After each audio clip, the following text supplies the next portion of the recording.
Okay. In the previous two lectures, we were studying the frequency domain performance of closed loop PWM converters, and we studied loop gain along with its relationship with stability, and we discussed the output impedance together with the step load impedance. There are a close relationship between them, loop gain and the stability and the output impedance and step load response. Of course, the loop gain is the most important and the primary concern when you are designing or troubleshooting your converter. Okay? And output impedance is also important because that is closely related with the step load response, or step load response can be closely predicted from the output impedance characteristic. Now we turn our attention on this topic, new topic, audio susceptibility and step input response. Okay. Audio susceptibility is a strange name, but in essence is the closed loop input to output transfer function. Closed loop input to output transfer function, and we use notation AUS for that. This comes from this audio susceptibility. I'll explain soon why we are using this strange name for this one. Okay. Again, the audio susceptibility is input to output closed loop transfer function.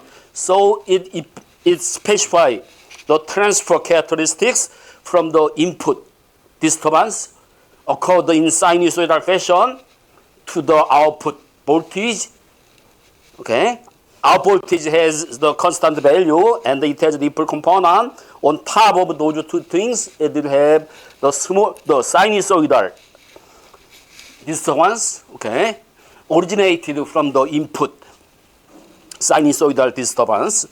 So, of course, the smaller the magnitude of the audio susceptibility, the better the converter as a voltage source.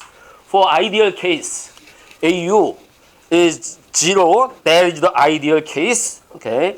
But of course, it is impossible to achieve this ideal case. So we have some finite audio susceptibility magnitude and some structure of magnitude curve, okay? So, but we should try to minimize this for all frequencies, okay? If we minimize the audio susceptibility as low as possible, we'll obtain good output characteristics at the presence of some disturbance in the input voltage or transient response due to step input change. Okay. Okay. Let me explain where this audio susceptibility term comes from. Audio means audible frequency range. Okay. Audio is closely related to audible. So in the past, the switching frequency of the PWM converter was in the range of audible frequency. Usually, audible frequency is from 20 Hz to 20 kHz. That frequency noise the human can hear, recognize it. Okay. Below that or beyond that, human cannot hear that. So that is the audible frequency range. In the past, the switching frequency of PWM converter was that range. For example, 10 kHz, 5 kHz, something like that. So when the converter is switched at the audible frequency, okay, then the magnetic component, inductor or transformer, sometimes generate some audible noise, zzz, something like that. Okay. So in the past, the major noise existing in the PWM converter was in the range of audible frequency. So people want to know how this converter is sensitive to that frequency range, or how the converter can be easily affected from that frequency noise. Okay.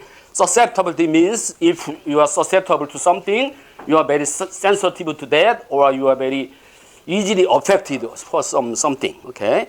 So audio susceptibility means this is the weakness to the audible frequency range disturbance. Okay. Smaller is the better. Okay. So this term is called audio-susceptibility, but all the powerless people, they do not use this term uniformly. Okay, this is the term invented the university I was studying, Virginia Tech. Okay, they call it audio-susceptibility instead of input to output transfer function. Okay, some people hate this word, and some people hate using this word. Okay, some other institute competing with us. Okay, something like that. All right. So this is the origin of audio-susceptibility.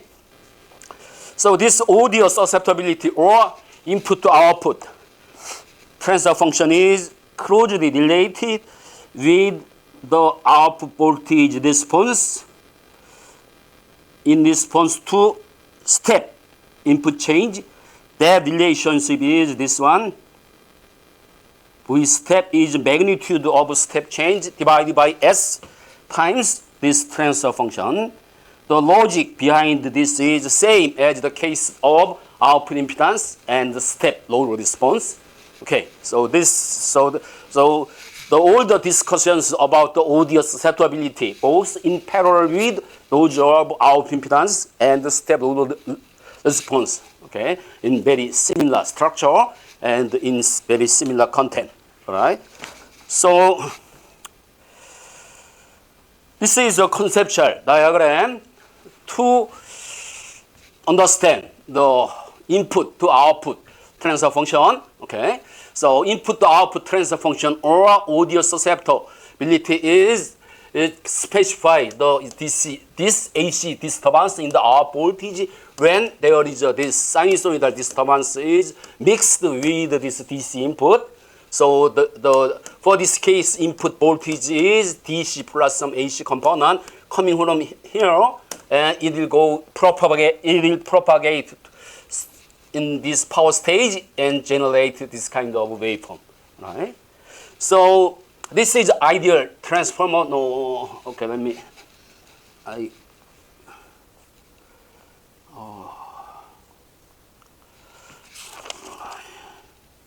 One page is missing somehow, right? Oh, okay. This is wrong. This should be this one, ideal transformer. Okay, replace this with,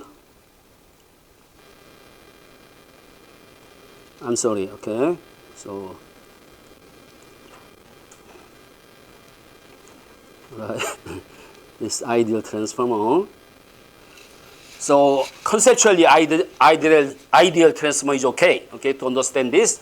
So I showed 3 different cases. This is the disturbance in input voltage caused by some external source and coupled with this through this ideal transformer. Okay, there is no problem with this scenario. Okay, so then our voltage is this one, this ground, and it has some average value of dVs. This is a buck converter and some ripple component and the AC component coming from this sinusoidal disturbance. Okay, assume this is the initial response, and somehow you improve this. So you reduce this magnitude of this AC component. You also reduce the magnitude of this ripple component and something like that. And this is the near ideal case. It's not ideal case, almost, but not exact. Near ideal response for near ideal response is this one, this ground, and it has only DC component. Okay, at the presence of this sinusoidal disturbance, and assume this is infinite, then there is no ripple component. So this is ideal case. Okay, let's think about how to measure this. Okay, how to measure this audio susceptibility. Now you replaced that previous ideal transformer with this practical transformer, and you may use this injection using impedance analyzer, and you can measure this using impedance analyzer, and also you can measure this one using impedance analyzer. But there is a big problem with this one. This is a practical transformer, Then there is a magnetizing current, can be very large, but finite magnetizing inductor, all right? Then large DC value, this current is passing through this, then transformer will be saturated, okay? So there is basically some difficulties using this, okay? Conceptually it's okay, but if you use practical transformer, you have this problem, this magnetizing inductance problem. When you are measuring loop gain, that was not that problem. At that case, the DC current going through compensation circuit is relatively small, very small, but this one is main power. Okay, large DC current is passing through this, and this will be saturated at low frequency, particularly. So this is not feasible. So there is some way of avoiding that problem. So I do not show that circuit here. So that is more tricky than the previous one. The loop gain and the output impedance is relatively easy compared to this audio susceptibility. Because of this problem, you cannot use this transformer. So there's just something else. Okay. So each institute, they use some custom designed circuitry to measure this. Virginia Tech has one circuit. Okay. That circuit is not easy to handle. So this measuring this is not easy. Okay, maybe the most difficult one among 3 frequency response characteristic, but still it is measurable.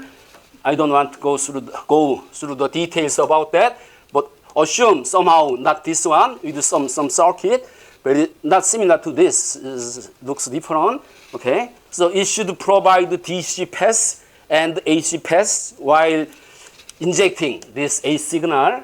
So actually they are using some power MOSFET, and they are modulating the gate source voltage of that MOSFET, then the sinusoidal, in sinusoidal fashion, then sinusoidal, this voltage will be sit on top of the DC value or DC current, something like that. Okay. So transfer function from here to there is called audio susceptibility. All right. So this is one example of measurement of susceptibility. Okay. So this one. Okay. Let me explain this in detail. So this looks very similar to output impedance case, but it is a little bit or fairly different, because if you use asymptote using this, it may look like this, and somehow it's like this, okay? So for the output impedance case, the situation was much simpler. So at this frequency, according to this asymptotic plot, there are 2 poles here, omega P1 and omega P2, something like this, okay? Let me draw so this is the input to output transfer function. Let me overdraw the open loop input to output transfer function of this converter, open loop. So this feedback is gone. So then you have some low pass filter. So low pass filter will be like this. If you sketch the low pass filter characteristics, maybe this is low frequency gain, and probably it has double pole frequency at this, and it will go like this, okay? This is -2 slope, okay? This is a 0 slope, all right?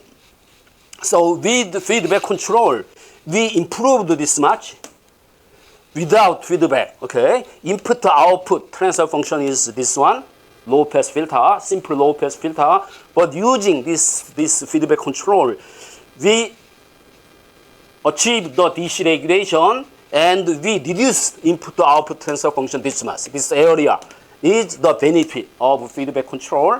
But at high frequencies, suppose this is the loop gain crossover frequency of converter. Okay.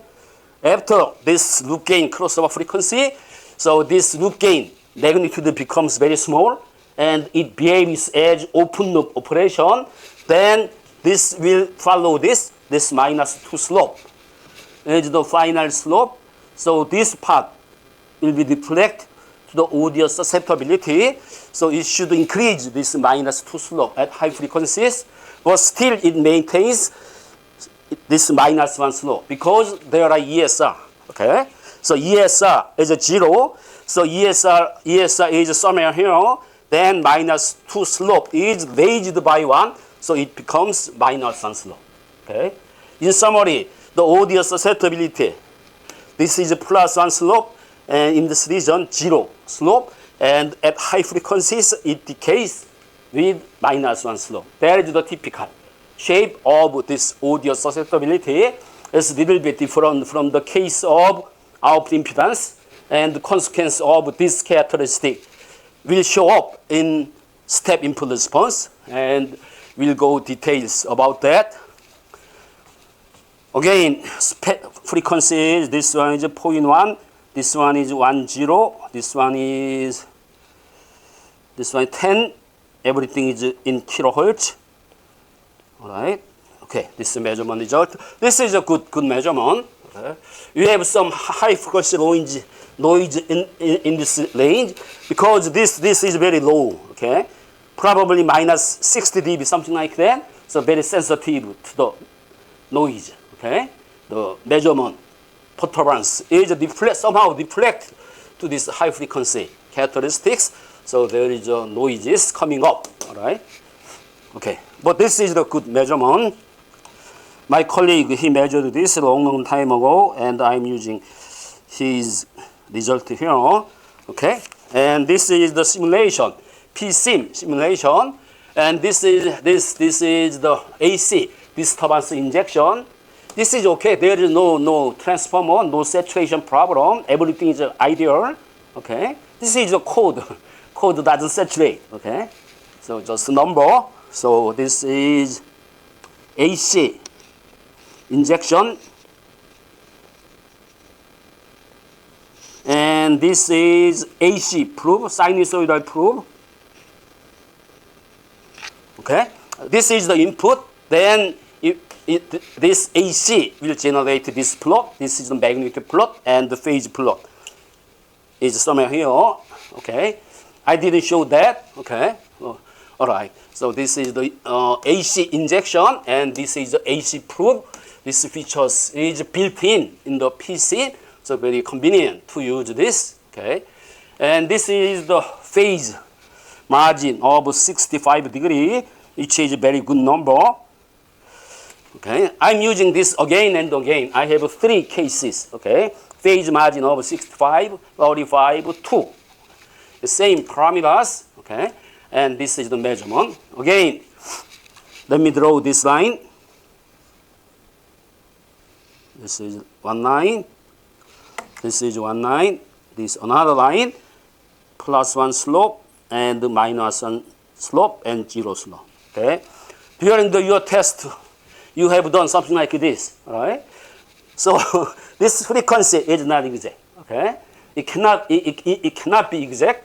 So maybe 20% error is okay. Okay. Maybe 50% is still okay. Right? You use your common sense to draw this, or you use ruler, then you can improve the accuracy of your plot. All right, this one, okay. And there are 2 corner frequencies, omega P1, omega P2. Right? If you extend this line, this is the frequency. Suppose this is actually this 0 dB line. Then this frequency is omega m. Then equation of this audio susceptibility is AUS it has initial differentiation. So S divided by omega m. Then you have 2 poles. 1 plus S divided by omega P1 and another pole. All right. So from this simulation result or experimental result, you draw just 3 line segments, and from that you extract this. Okay. This is not 100% accurate, but this is a very good approximation, and it has sufficient accuracy for the most practical engineering applications. Okay, so you do this way, then you know equation, then you take the inverse Laplace transformation of something to obtain the time domain expression of step impulse response. Okay, that is the way of doing this. If you just watch this, oh, this is a good curve, then you got nothing. All right, all the information about the dynamics of this system is in here, because we are treating this as a linear time invariant system. So this frequency response shows all information about the linear time invariant system. Okay? But you need to consider two different things. One is a DC bias point, another one is a ripple component. And the most important thing is you don't perturb the operating point too much. Okay? Maybe in the midterm test, you propose something, some method to measure the loop gain of unstable converter, but you cannot disturb the operating point. Okay? You should consider that if you add something, then operating point will be changed. Okay? So you should have that kind of consideration as well. So I'll explain that later, maybe next week sometime. All right. So it has two poles. One pole is much smaller than the other one. Then this pole is called what? This is the dominant pole. And dominant pole determines the main characteristics of this system. And in particular, this will determine the time constant of transient response of a system. Okay? So this is very important, but it comes at low frequencies. That means the transient response is going to be very slow compared to the step load response. This is a step input response. So step input response is inherently slower than step load impedance because this position of this dominant pole. For the case of output impedance, maybe one line segment is this one, and the other one is this one. Then there is only one corner frequency, one pole, and that occurs at the higher frequency, much higher frequency. Then that means the transient response shows the first order system characteristics, and it is very fast compared to this. That is coming later. Okay, so there are many information here. This is the case with the phase margin of 65, and this is the phase margin of this is 35 case. Then this audio-susceptibility shows the peaking, something like that. Right? Same is the case with output impedance. Okay, so without peaking, this may look like this. Okay, the frequency where peaking occurs is what? That is the crossover frequency of loop gain. So there is one information here about the loop gain crossover frequency. And if transient response is occurred to this converter, there will be a sinusoidal decaying, sinusoidal oscillation, and oscillation frequency is related with this. Okay, oscillation frequency is omega c, but in terms of hertz, another information is this oscillation frequency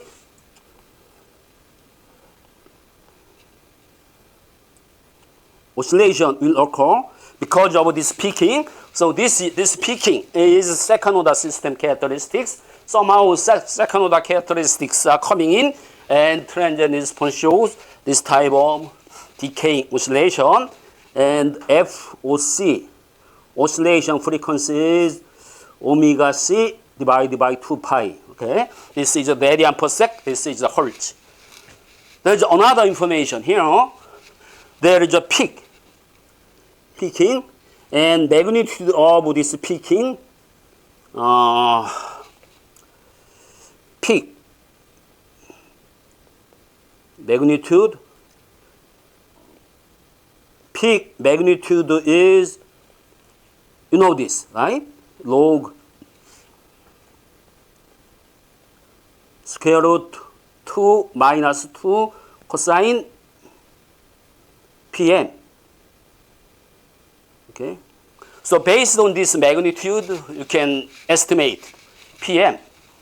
So from this plot, you know, the phase margin, you can predict the phase margin. Okay. Another information is you have this asymptote and you have this asymptote, okay? This is modified because of this peaking, but without peaking, something similar to this, then there is a corner frequency, one corner frequency. This is omega G1, and maybe this is the omega G2, or very similar to that, okay? This one determines time constant of transient response, all right? So at least there are four information,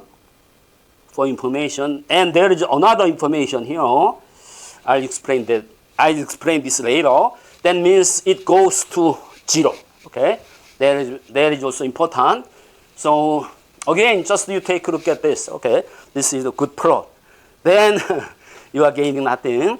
You should understand these things. This is closely related with transient response of this converter. Finally, this is the case with very small phase margin. So converter is almost unstable. Then again, there is some information. And this peaking, size of peaking, can be used to predict phase margin. So phase margin is very small. And omega C is crossover frequency. This crossover frequency is the frequency the output voltage oscillate, okay? Very oscillatory behavior. Oscillation frequency is closely related with this one, and phase margin information is obtained here, okay?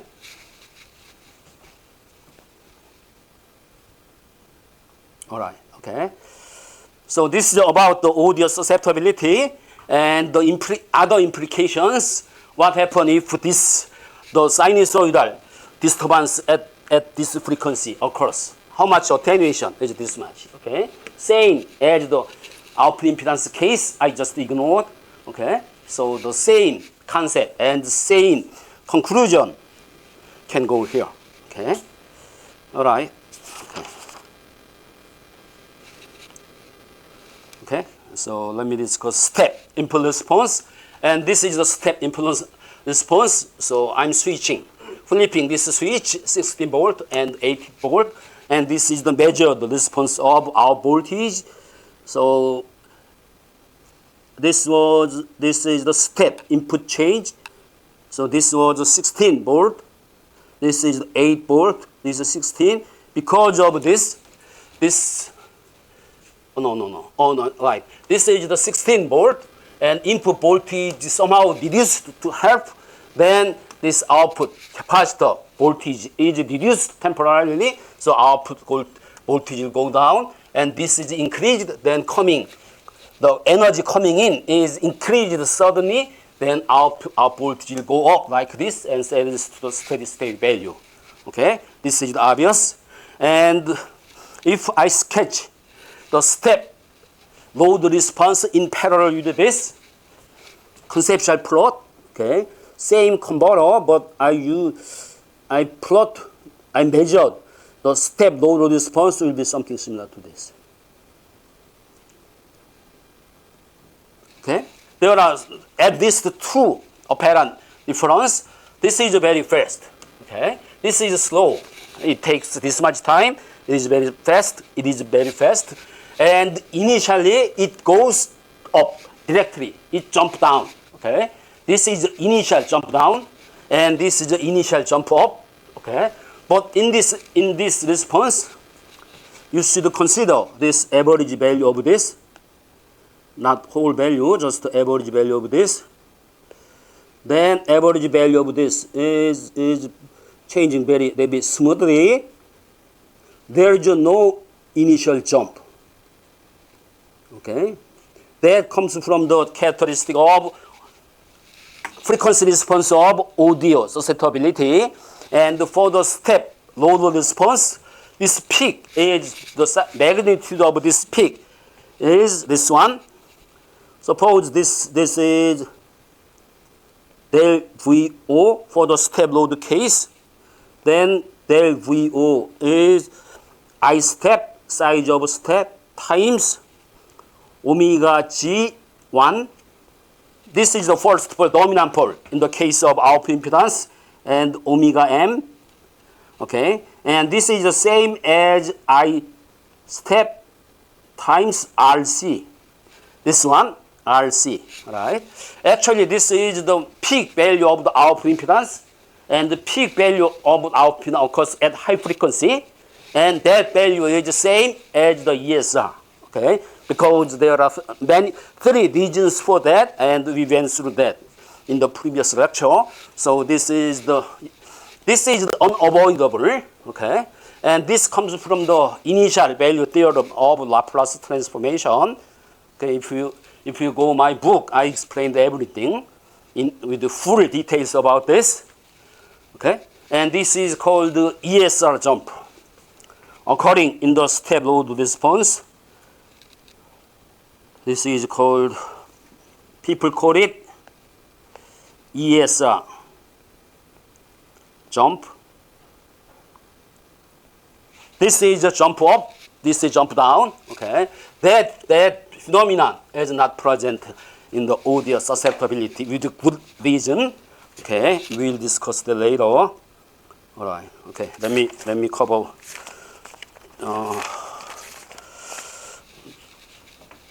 Three more pages, and this is a simulation. And the simulation, I'm using this. We are using this. Okay, these two switches are driven in complementary fashion. So when this is turn on, turn off, then 16 volt, 80 volt. With that, it's just output voltage is step. Input response. Okay. Again, it is very slow, and it has this type of response. This one. Okay, and this is slow. Time constant is 1 divided by omega G1, which occurs at low frequency. So it's relatively slow. And this one with this one, 35 degree. So the output impedance shows a peaking. So this still there is some this decaying function. Time constant of this part is omega G1 over 1, this one, and oscillation frequency, FOS, is omega C is crossover frequency of loop gain, and this is also the frequency where this peaking occurs in audio susceptibility. So it has those relationship, and it goes overshoot, undershoot. Okay, that's the reason I already explained for this behavior. Right, and this is with very small phase margin. It shows oscillation, and this FOC. Oscillation frequency is omega C divided by 2 pi. It shows some oscillation, so this converter is not acceptable at all. This is unstable converter because of very small phase margin, and this oscillation indicate there are large peaking with very small phase margin, and crossover frequency is related or determined from this equation. You measure this frequency, then you estimate this crossover frequency. Okay, so there is a one-to-one or a multiple relationship between frequency response and the time domain response. And finally, I'd like to show this. Okay, this shows the discussions we went through in one page. So there are three different cases. This one, three cases. And for this case, let me consider this one first. So we have this, and we have this, we have this. Okay? Then output response of this is this one. Okay? let me explain this. So this is actually addition of the two exponential component. This is omega p1 frequency and omega p2 frequency. Okay, and the expression for this audio susceptibility is something like this: S divided by omega m 1 omega p1 1 plus S divided by omega p2. Right? So this occurs much lower frequency than this one. So this is the dominant pole. Then dominant term is lower. So there is one term originating from this one. Okay. So this generated from omega p1. If you perform the partial fraction expansion to this, then you have this one, and you have two exponential terms. First one is related with this one, time constant is tau is, or you have a term something like this. Okay, you have another term, but sign of that term is negative. That term is very fast because omega p2 is much higher than omega p1, and that one is time constant is 1 divided by omega p2, and response is the sum of these two. Sum of this one and the sum of this one. So initially the magnitude gotta be same, then they cancel. It starts from 0 and goes up, and if this thing dies, then it follows this one. Understand this? So this is the composite response of two exponential terms. Okay, that is important. And this one, suppose this one, this is del VO. For the output impedance case and the step load case, del V1 is this maximum value of output impedance times size of current change. Okay, here size of input voltage change times AU magnitude max or peak. This value or this value times V step. Size of input voltage change is somehow related with this response V step, but this is not exact. Okay, output impedance case, step load case, you have equal sign here, but del VO for this case is smaller than this one. Okay, so we need some more calculation, primitive calculation, to calculate this peak value, but that is just child play. Okay, it's easy, just simple algebra circuit analysis, and then this can be used as upper limit. Okay, so it says that this peak value, peak deviation should be smaller than this one. How much small? Then you need to calculate something, but that is not that useful. Okay, knowing this is enough. Okay, later on somehow you can find the lower limit. Okay, so maybe you have this thing, you can calculate this one, then this value is in between these two numbers. That's more than enough. Okay, as the engineering prediction. Of course, you can calculate this one exactly, but that is not power electronics. That is the circuit analysis. Okay, I don't recommend that. And this is almost unstable.